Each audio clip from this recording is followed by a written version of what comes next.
ना, ये जो 1 साल का इन्होंने कहा है और अथॉरिटी किसने दी इनको कि भाई ये यही साबित करेंगे, बनाने वाले भी यही, गवाह भी यही, मुलजिम भी यही, करने वाले भी इंसाफ देने वाले भी। हम तो यही कह रहे हैं कि साहब कानून के मुताबिक चलिए। आप कहते हैं 1 साल का टाइम पीरियड भी नहीं होना चाहिए, कोई 10 दिन भी जम्मू कश्मीर में रहता है उसे भी अलाउ किया जा सकता है, क्योंकि कानून में टाइम पीरियड मेंशन नहीं है। मेरा कहने का ये मकसद नहीं है, मेरा कहने का जेन्युइननेस, वोटर जो यहाँ रजिस्टर हो जेन्युइन रजिस्ट्रेशन होनी चाहिए। किसे जेन्युइन कंसीडर करेंगे? आप वहां से ट्रक भर के ले आएंगे, यहाँ पे रजिस्ट्रेशन कराएंगे, उनको चले जाएंगे वापस। किसे आप जेन्युइन कंसीडर करेंगे? डेमोक्रेसी कहाँ रहेगी फिर?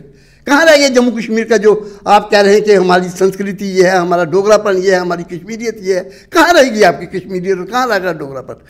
डिप्टी कमिश्नर जम्मू का ऑर्डर कि अगर आप जम्मू में 1 साल से रह रहे हैं तो आप भी खुद को एज अ वोटर रजिस्टर कर सकते हैं। यहां तक कि अगर आपके पास कोई प्रूफ ऑफ रेजिडेंस नहीं है तो फील्ड वेरिफिकेशन होगी, जिसके बाद आपका नाम जो है वो वोटर लिस्ट में ऐड किया जा सकता है। इसको लेकर जम्मू कश्मीर नेशनल कॉन्फ्रेंस का क्या कहना है, इस पर बात करने के लिए मेरे साथ नेशनल कॉन्फ्रेंस के प्रोविंशियल प्रेसिडेंट जम्मू के रतन लाल गुप्ता जी हैं।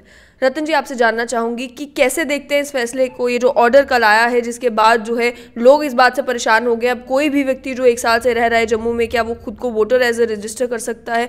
आपको शायद याद होगा 16 अगस्त 2022 जब CEO of Jammu and Kashmir उसने प्रेस कॉन्फ्रेंस दी थी और उन्होंने कहा था, बाकी बातें भी कही, उसके साथ उन्होंने कहा कि हम तकरीबन 25 लाख के करीब नए वोटर रजिस्टर करने जा रहे हैं जम्मू कश्मीर के अंदर। और वो लोग होंगे जो यहाँ लेबर का काम करते हैं या यहाँ कोई मुलाजमत करते हैं, यहाँ जहाँ कोई स्टडी करने आया हुआ है वो भी वोटर हो सकता है। तो इस किस्म के लोग जो करेंगे। नेशनल कॉन्फ्रेंस ने उसी वक्त आवाज़ उठाई थी कि साहब ये जाती है और गलत कर रहे हैं आप, क्योंकि जम्मू कश्मीर का ज़्यादा अफेक्टेड एरिया, आप बाकी हर एरिया अफेक्ट होगा, लेकिन जम्मू डिस्ट्रिक्ट, कठुआ डिस्ट्रिक्ट और सांबा डिस्ट्रिक्ट यहाँ पे कम से कम 12-13 लाख से ज़्यादा लेबर और दूसरे लोग हैं जो डिफरेंट फैक्ट्रीज़ में काम कर रहे हैं, लेबर का काम कर रहे हैं और यहाँ पे हैं वो। अगर वो सभी लोग रजिस्ट्रेशन करवा लेंगे, आप अंदाज़ा लगा लीजिए, तो फिर तो वो 25 लाख वाले, फिर तो मैं नहीं समझता कि हम जम्मू कश्मीर की जो असेंबली बनने जा रही है उसमें जम्मू कश्मीर के लोगों की रिप्रेजेंटेशन होगी। लेकिन जहाँ तक वोटर रजिस्टर करने का ताल्लुक है, आप जानते हैं कि अगर वोटर वो अपने आप को जम्मू कश्मीर में रजिस्टर करते हैं तो वो जहाँ के रहने वाले हैं वहाँ से तो उन्हें अपना वोट कटवाना पड़ेगा। क्या उसके बावजूद भी ये खदशा है आपको कि वो जम्मू कश्मीर में खुद को एज ए वोटर रजिस्टर करवाएंगे? यही बदकिस्मती है। रिप्रेजेंटेशन ऑफ पीपल्स एक्ट 1951 1950 उसमें क्लास 16, 19, 20 ये उसको डील करती है और 23 और बाकी भी करती है। उसमें जो ये इन्होंने मेंशन किया हुआ है, अंदाज़ा लगाइए आप कि अब जो वोटिंग चल रहे थे, ये रजिस्ट्रेशन ऑफ वोट का प्रोसेस चल रहा था, पहली बात तो ये वहाँ पे कहीं मेंशन नहीं है कि 1 साल का वक्फा होना चाहिए, टाइम कहीं मेंशन नहीं है। ये इन्होंने 1 साल का जो ये क्राइटेरिया बनाया, कहाँ से बनाया? आप कह रहे हैं ना कानून के तहत चलिए, कौन सा कानून है मुझे आप बताइए? किसी सेक्शन में किसी जगह ये लिखा हुआ है कि 1 साल का वो वोटर यहाँ रहने वाला होगा जम्मू कश्मीर का तो वो वोट का हकदार हो जाएगा? कहाँ लिखा है? नंबर 1। नंबर 2, जो प्रोसेस चल रहा था, चलो ठीक है, हमारे लोग भी लगे थे, उन्होंने भी कर रहे थे ये प्रोसेस, उसमें कुछ रखी थी उन्होंने शर्तें कि भाई साहब ये अगर डॉक्यूमेंट्स देंगे तो उसकी रजिस्ट्रेशन हो सके। आज आप ये कह रहे हैं कि साहब कोई भी हो 1 साल वेरिफिकेशन भी हम करेंगे, रजिस्ट्रेशन भी हम करेंगे। आपके पास कौन सी अथॉरिटी है मुझे आप बताइए? कहाँ लिखा है कि रेवेन्यू अथॉरिटी को या किसी को वो अथॉरिटी मेंशन करेंगे कि वो उसको डोमिसाइल का रजिस्ट्रेशन सर्टिफिकेट देगा, डोमिसाइल की सर्टिफिकेट देगा कि ये 1 साल का यहाँ रह रहा हो डोमिसाइल? कहाँ लिखा हुआ है ये? हमारा ये कहने का हमें पता है, इन्होंने ऑलरेडी एक ब्लूप्रिंट बनाया हुआ है जिसके तहत ये चल रहे हैं। आप जानते हैं, आप तो एक माने हुए जर्नलिस्ट हैं, आपको तो पता है कि पहले से ये इन्होंने राग लगाया हुए +50 अब +60 +70 चलेंगे ये। आपको लगता है इसका डायरेक्ट फायदा जो भारतीय जनता पार्टी को? एग्जैक्टली, बिल्कुल, क्योंकि वही देखिए जिसने रजिस्ट्रेशन वोट की करवानी है वो अपना फॉर्म 6 परे जाए, वहाँ कहे साहब ये मेरा, मैं 1 साल से या 2 साल से जितना मैं रह रहा हूँ, मैं जम्मू कश्मीर के अंदर रहा हूँ, ये मेरा कार्ड है, राशन कार्ड है, ये मेरा वो है, ये बिजली का सर्टिफिकेट है, पानी का सर्टिफिकेट है, या किराएदारी का मैंने वो ये रेंट डीड है मेरे पास, मैं इतने सालों से यहाँ रह रहा हूँ, मुझे रजिस्ट्रेशन लेट हिम डू। आप कहते हैं साहब आपको ज़रूरत ही नहीं है।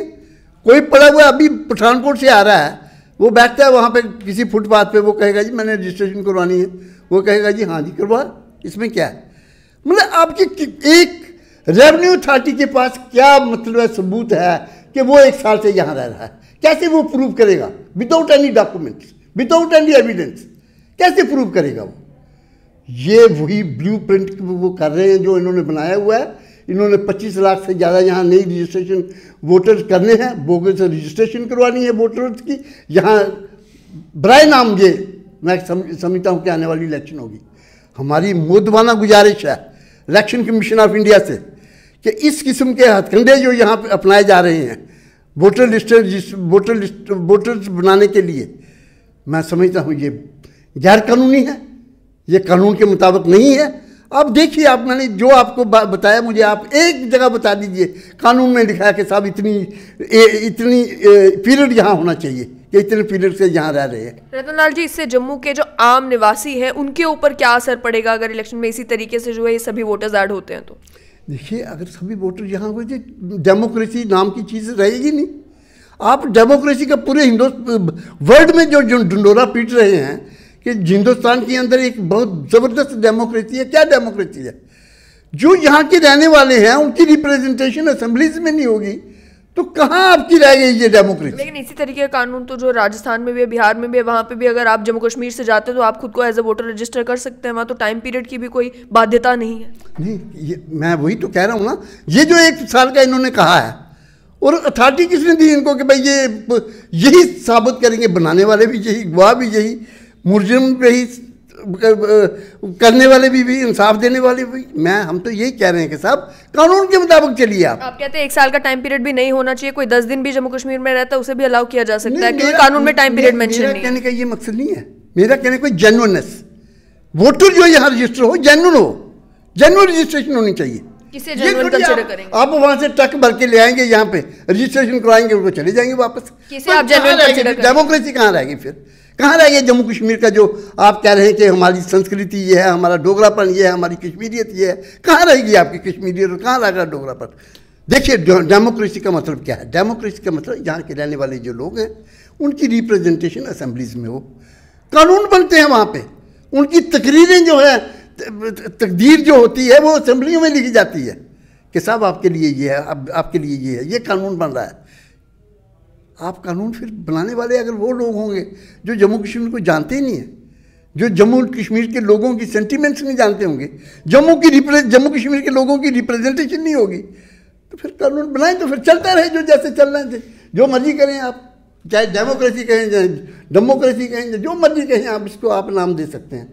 लेकिन इंसाफ ये मांगता है कि अगर जम्मू कश्मीर की असेंबली बनी है, जम्मू कश्मीर के लोगों की रिप्रेजेंटेशन होनी चाहिए, उनके सेंटिमेंट्स की रिप्रेजेंटेशन होनी चाहिए, उनके एहसासात की रिप्रेजेंटेशन होनी चाहिए। ये नहीं कि आप वहाँ से ट्रक भर के लाएंगे, भिखारियों को लाएंगे, यहाँ फुटपाथ पे बैठा के उनकी रजिस्ट्रेशन करवा के कहेंगे नहीं ये बैठा हुआ है यहाँ इसी फुटपाथ पर, वो आपकी नुमाइंदगी करेगा, आपकी तकदीर वो लिखेगा। मैं समझता हूँ कि डेमोक्रेसी के नाम पे ये एक धब्बा होगा, डेमोक्रेसी नाम की चीज़ नहीं होगी। तभी मैंने कहा कि जेन्युइन वोटर्स आप किन्हें समझते हैं? कई लोग जो राजस्थान के आर्टिजन्स हैं वो कई सालों से कश्मीर में काम कर रहे हैं, या बिहार से कोई व्यक्ति अगर लेबरर के तौर पर आया तो जम्मू में कई सालों से वो अगर रह रहा है, कहीं चाहे स्लम्स में रह रहा है चाहे कहीं और रह रहा है, क्या आप उन्हें जेन्युइन वोटर्स नहीं कंसिडर करेंगे? देखिए, वो तो दे रहे हैं ना, अभी बन रहे हैं जो वोटर दे रहे हैं ना, वो अपना प्रूफ तो दे ना। वो आप कहते प्रूफ की जरूरत ही नहीं है, ये कहाँ का इंसाफ है? मतलब वो वोटर रजिस्ट्रेशन लोग करवा रहे हैं ना, उन्होंने कहा ये चीज़ें होनी चाहिए साहब, किसी का रजिस्ट्रेशन वो रेंट डीड हो जाए, कोई हो जाए कि भाई जिसमें साबित हो जाए कि ये जेन्युइन रहने वाला है, जहाँ आपका पासपोर्ट का है वो यहाँ का एड्रेस हो कि हाँ जी जेन्युइन रहने वाला है। जो कोई झुग्गी झोपड़ी में रह रहा है वो कहाँ से? झुग्गी झोपड़ी वाले राशन नहीं लेता यहाँ, या वैसे ही रह रहा है, राशन कार्ड बताए कि वो हाँ जी मैं इतने साल से यहाँ रह रहा हूँ, ठीक है। अब सिर्फ भी एक बैठा हुआ आदमी अभी आया है, वो भीख मांगने के लिए आपके आया, सीजनल आया है, आके चला जाएगा। आप वो बैठा हुआ है, आप कहते हैं कि हाँ भाई तुम ही जम्मू कश्मीर में का, तुम ही रजिस्ट्रेशन करवा ले यहाँ पे, हम आपको वो करवाते हैं, आपको देते हैं डोमिसाइल सर्टिफिकेट देते हैं यहाँ के लिए। क्या कि कौन सा इंसाफ है ये? मतलब आप चलते लोगों के रजिस्ट्रेशन करेंगे यहाँ पे, वो रिप्रेजेंटेशन करेंगे असेंबली के अंदर जम्मू कश्मीर के लोगों की। आप देखिए, कुछ तो एक हमारी मोदवाना फिर अपील है इलेक्शन कमीशन ऑफ इंडिया से कि साहब यहाँ पे जनरल वोटर्स बनाइए, जनरल लोगों की रजिस्ट्रेशन करें। ये बात मत करें कि इतना बोगस वोटर यहाँ बन जाए जो जम्मू कश्मीर का आप तसव्वुर है लोगों के मनों में, असेंबली का तसव्वुर है, डेमोक्रेसी का तसव्वुर है, वो भी खत्म हो जाए। बहुत बहुत शुक्रिया। तो आपने सुना कि इनका ये कहना है कि 1 साल का जो टाइम पीरियड लाया गया है, ये टाइम पीरियड आखिर किस कानून के तहत लाया गया है, और साथ ही में ये कि जिन लोगों के पास वैलिड डॉक्यूमेंट्स नहीं है ये प्रूव करने के लिए कि वो जम्मू कश्मीर में कितने देर से रह रहे हैं, जम्मू में कितने सालों से रह रहे हैं, उन्हें भी एज अ वोटर किस तरीके से रजिस्टर किया जाएगा। इनका ये कहना है कि ये जो मूव है ये कंप्लीटली अनकॉन्स्टिट्यूशनल है, इलीगल है।